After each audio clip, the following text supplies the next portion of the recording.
A nossa entrevista, a partir de agora, com Renato Moreira de Abrantes, é justamente para entendermos o legado que Bento XVI deixa para a Igreja Católica e também para o mundo. Renato, seja bem-vindo, é um prazer recebê-lo aqui. Zé Dias, você coloca muito bem aí, o legado para a Igreja e para o mundo. A gente não pode ignorar o fato de que o cardeal Ratzinger, né, o Joseph Ratzinger, depois o Papa Bento XVI, foi um grande teólogo, um grande pensador dos mistérios da fé, né, daqueles elementos que dizem respeito à fé cristã, à fé católica, mas foi também um grande pensador com arco, né, com raio de atuação, o seu pensamento, para muitas outras áreas que não apenas a teologia, a eclesiologia, ou esses elementos ligados à fé cristã. O Papa Bento XVI é uma grande personalidade que, com seu pensamento e com suas peculiaridades, ele não foi nem sempre bem aceito, né, nas suas posições, tidas às vezes como conservadoras, como radicais, como inflexíveis, mas o Papa Bento XVI e o cardeal teólogo Joseph Ratzinger deixa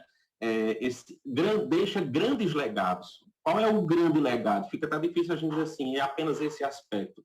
Ao meu ver, a gente tem diversas características, diversos presentes, diversas doações que o teólogo Papa deixa para a Igreja, como eu disse, mas também para o mundo. Então, algumas características, se me permite, Zé Dias, muito peculiares, né, do Papa Bento XVI. A primeira delas, eu gostaria aqui de destacar e colocar em primeiro lugar, talvez por ser a mais importante, ao meu ver, é a humildade, é a pequenez. Conta-se que quem quisesse ver o cardeal Ratzinger, antes de ser Papa, né, fosse para a Praça de São Pedro, ali em frente à Basílica, e ficasse esperando ele passar a pé, com a batina preta, né, de padre, como qualquer outro padre, com a pastinha preta na mão, atravessando a praça para ir para o seu local de trabalho, de 81 até 2015, a Congregação para a Doutrina da Fé. Um homem simples, humilde, e a prova disso, né, a prova máxima disso foi a renúncia, né? A renúncia do Papa em 2013 foi algo que chamou muito a atenção do mundo, né? Chocou alguns, mas que simbolizou exatamente essa característica, concretizou essa característica da pequenez e da humildade. Então, a primeira característica, ou um dos primeiros legados de Bento XVI ao mundo, e aí, não apenas à Igreja, e a cada um de nós, é a humildade. É a humildade. Um homem de uma envergadura intelectual muito grande, bem uns 10 ou 12, né, títulos de doutor, honoris causa, em diversas universidades do mundo, mas um homem humilde. Inclusive, lá em 2013, voltando à história da renúncia, quando viu o grande peso, né, que era governar a Igreja nesse mundo pós-contemporâneo, com todas as dificuldades e desafios que a Igreja de hoje enfrenta, pedofilia, problemas de escândalos econômicos e tudo mais, o Papa teve a ousadia, a coragem e, diria mais, a humildade de dizer assim, está na hora, né, de passar o bastão a quem tem mais condições físicas do que eu. Então, a humildade, viu, José Dias, é um dos legados do Papa. Eu acho que o mais importante, porque a partir daí, a partir da humildade, brotam todas as outras. Ele não seria o grande Bento XVI, o grande cardeal Ratzinger, se não fosse o homem humilde que é. Outra característica, e isso está muito ligado, né, à figura do cardeal Ratzinger e depois o próprio Papa Bento XVI. É muito difícil a gente, né, separar as duas figuras, uma vez que é a mesma pessoa, mas a sua fidelidade à doutrina. E isso aí onde entram os adversários, né, intelectuais do Bento XVI, que vão acusá-lo então de conservadorismo, de inflexibilidade, mas a fidelidade à doutrina da Igreja. Inclusive, né, adentrando campos bastante polêmicos, como, por exemplo, na declaração Dominus Jesus, né, o Senhor Jesus, lá no ano 2000 ainda, quando ele diz que a unicidade e a universalidade da salvação residem em Jesus Cristo e na Igreja. Obviamente, há um contexto teológico a se compreender e se afirmar isso, mas ele provocou muita polêmica na época, né? Então, quer dizer que a salvação só está na Igreja Católica e nenhuma outra? Então, todas essas discussões que são científicas, que são teológicas, mas que também no campo teológico provocou muito, como diríamos aqui no interior, né? Aí no interior e aqui no nosso Nordeste, muito rebuliço, né? Muito rebuliço nessa área bonita, científica, que é a teologia. Mas um homem firme, firme naquilo que dizia. E aí, a partir dessa firmeza, né, fazendo afirmações bastante controversas, o apego e o amor à verdade. Eu acho que junto com a humildade, Zé Dias, o amor de Bento XVI à verdade e fazendo uma dura crítica ao relativismo, né, dos tempos modernos e pós-modernos, em que, como dizia lá um filósofo, né, o Zygmunt Bauman, tudo é líquido, eu acho que ele já está meio ultrapassado, tudo está ficando vaporoso, na verdade, né? Bento XVI vai, então, fincar pé na verdade. O que é a verdade? É um problemão filosófico e teológico, que Pilatos, na frente de Jesus, já, né? O que é a verdade? Essa resposta não é tão simples nem tão fácil.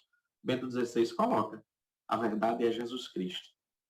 E o combate, como eu estava dizendo há pouco, ao relativismo. O que é o relativismo? Essa ideia moderna, em que tanto faz como tanto fez. Hoje em dia, tanto faz ser bom como não ser bom, tanto faz ser bom como ser mal, tanto faz ser honesto como faz ser desonesto, tudo dá no mesmo. Não é bem assim, né? Não é bem assim. O Papa, então, combate, achei bonito quando, em 2013, na chamada Missa Pro Eligendo Pontífice, ou seja, ele como cardeal, decano, mais velho do grupo de cardeais, celebra a missa em preparação ao conclave que o elegeu 2 dias depois, um dos conclaves mais rápidos da história, Papa.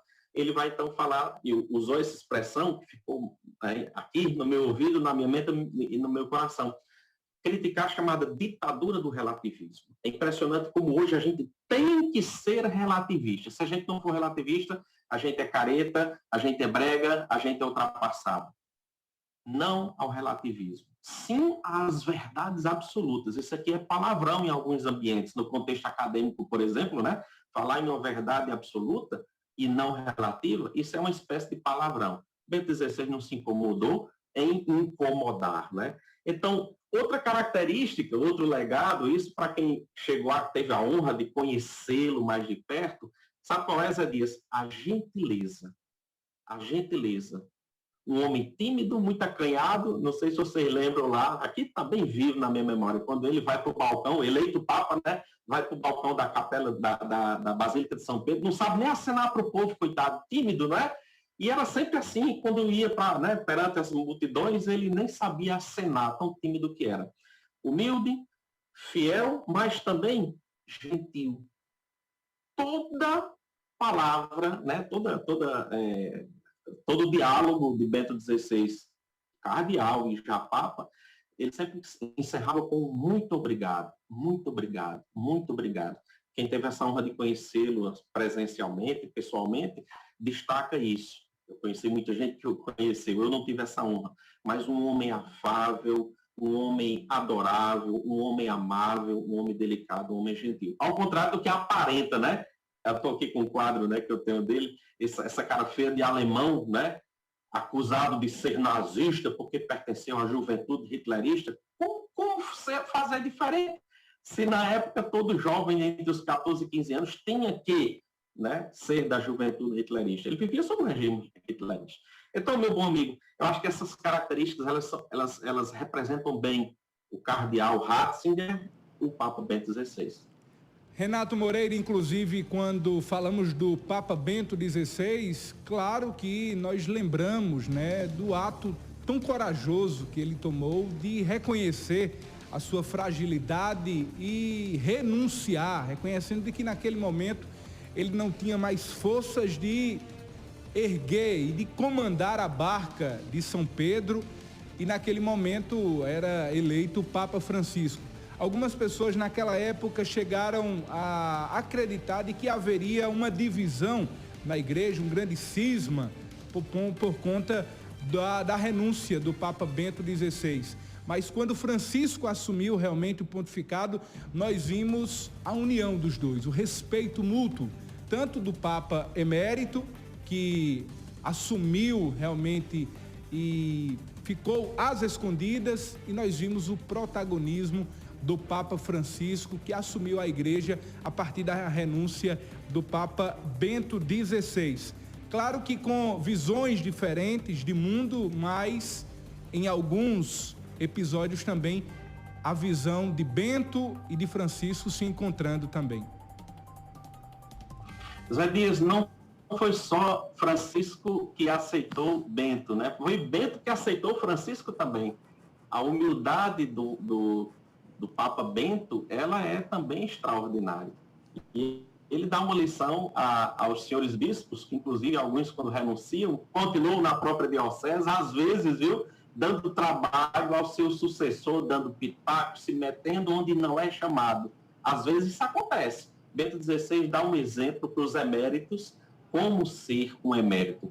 Vai para o ocultamento, lá na própria cidade do Vaticano, mosteiro, né, uma Mater Ecclesiae, e fica lá no seu recolhimento, oferecendo os sacrifícios da própria vida, né, a própria dor, a própria senilidade, a própria doença, pelo bem da igreja. Eu vi com muito bons olhos a renúncia, puxa vida. Houve um papa no século atrasado, Leão XIII, que ficou totalmente senil, né, com a idade, hoje a gente sabe, né, o mal de Alzheimer. Então, os cardeais é que governavam a igreja. Não é uma situação muito interessante, porque o Papa continua sendo papas, né, consciente do que está fazendo ou não. Bento XVI foi muito humilde e você coloca uma expressão muito interessante, corajosa, né, corajosa. Então, Francisco acolhe bem esse gesto de Bento e Bento acolhe bem.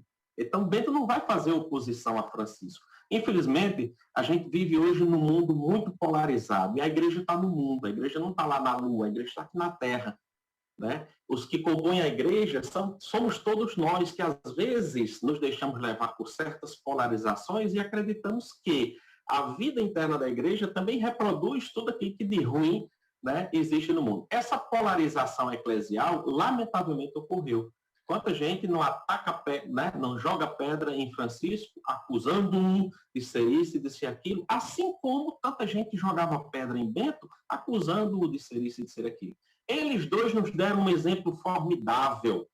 É óbvio, sabemos que cada um tem sua linha, também teológica, também eclesial. O Papa Bento tem uma linha conservadora, o Papa Francisco tem uma linha mais avançada, mais aberta para o social. Como é bonito, então, perceber que essas diferenças formam a riqueza da igreja. E eu diria, formam também a riqueza do mundo. Já pensou, Zé Dias, se todo mundo pensasse como Renato? Ou mundo triste? Porque todo mundo ia pensar de uma única forma. A diversidade, a diferença, aceitar o diferente também na igreja é uma necessidade. A respeito disso, Bento nos deu uma grande lição. Inclusive, Renato, algo também muito marcante desse ponto de vista, de visões, né, tanto de Bento quanto do Papa Francisco, nós precisamos falar sobre a teologia da libertação que surge na América Latina na década de 1960 e que foi criticada duramente pelo próprio Papa Emérito Bento XVI, quando viu que alguns setores da igreja olhavam para a cruz, para a morte de Jesus, apenas como um projeto político e não como um projeto de salvação.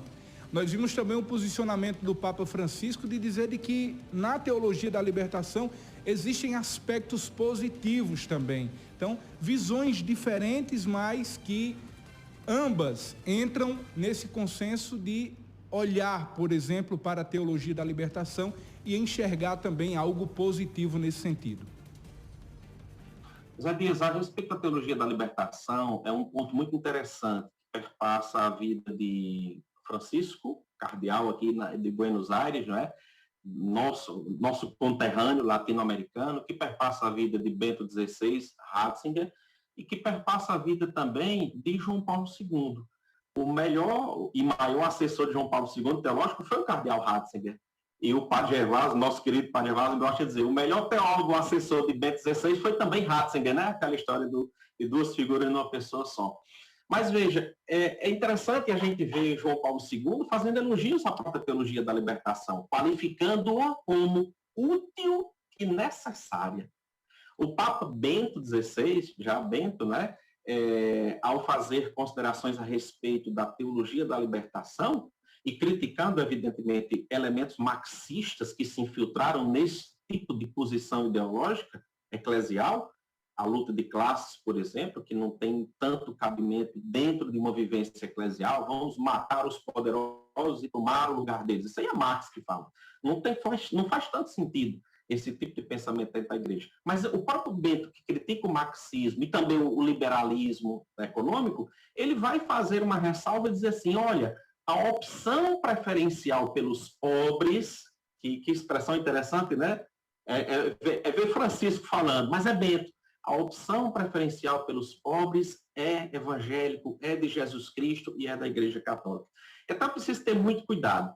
Falam de Bento XVI, que foi o grande inquisidor de, por exemplo, Leonardo Boff, né?